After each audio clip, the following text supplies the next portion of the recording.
I'm David Tabner, and this is one of the themes I build in.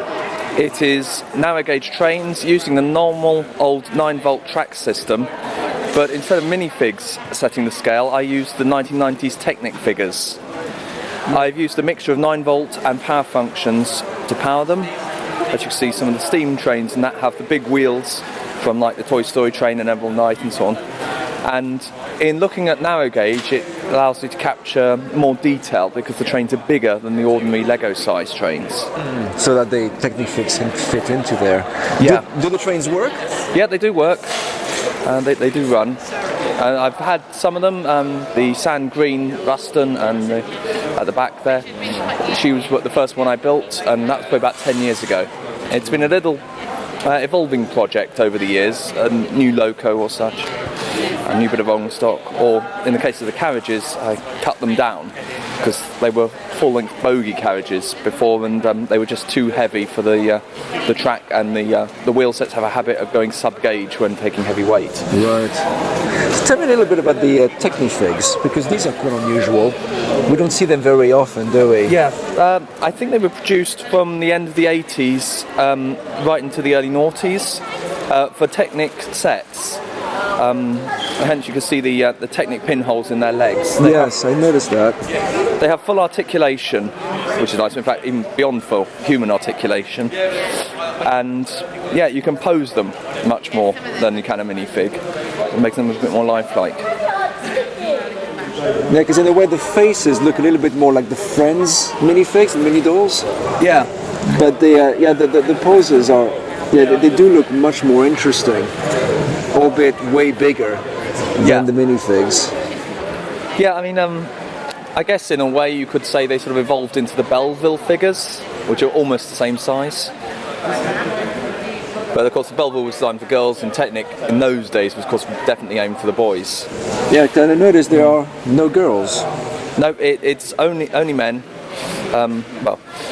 You had men with black hair or men with brown hair, or later on they produced, I think it was part of Slicers or something, the sort of cyborgs. Which I saw there at the very beginning over there, isn't it?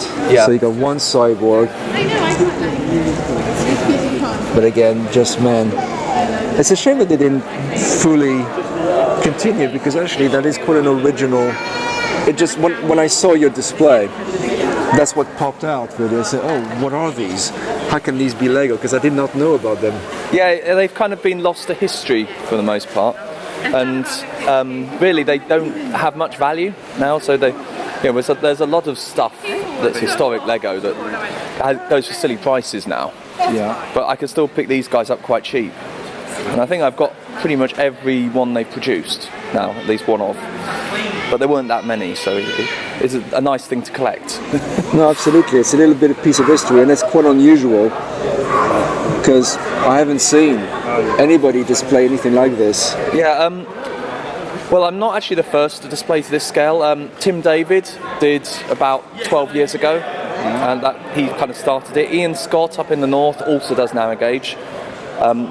Similar style of applications to me, but his build style is significantly different to mine. So we've done a couple of collaborative shows in previous years, collaborative displays rather, and our trains look nicely distinct from each other, which is good. Which is good, yes. Yeah.